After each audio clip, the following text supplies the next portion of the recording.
新竹新埔是兼具传统跟现代的客家聚落，有着浓浓的客家风情。而新埔也是台湾主要制作柿饼的地区之一，但因为制作柿饼过程中会产生大量的废弃柿子皮，为了结合环保概念，发展出了柿染。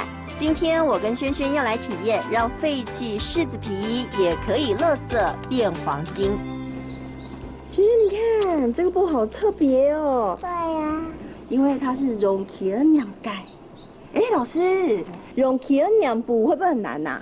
唔会啊，咁简单，你嘛做你自家 DIY。你要不要 DIY？好，走，请老师教我们。走。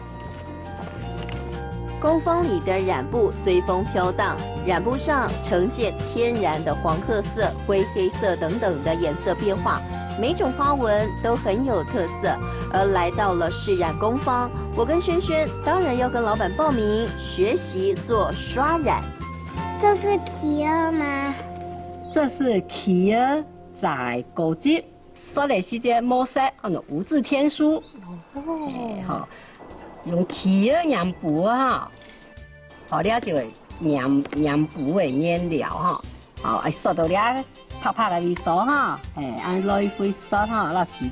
有啲染料刷上来哈，哦，皮接刷好咧哈，有两种系乜嘅咧？有两种是咧，你变魔术的美染剂啊，定色剂哈。用皮儿染布步骤很简单，透过模板我们可以看到颜色慢慢浮现了，真的是好有成就感呢。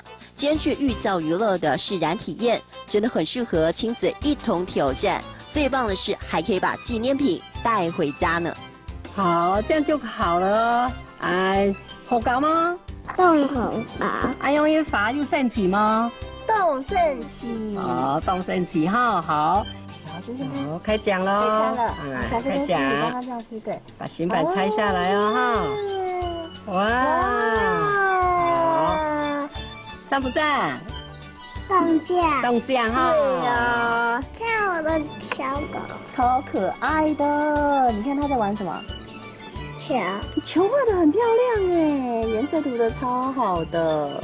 轩轩，你做的笔袋是什么图案啊？小狗。那你记得这是用什么染的吗？这是用皮儿染布。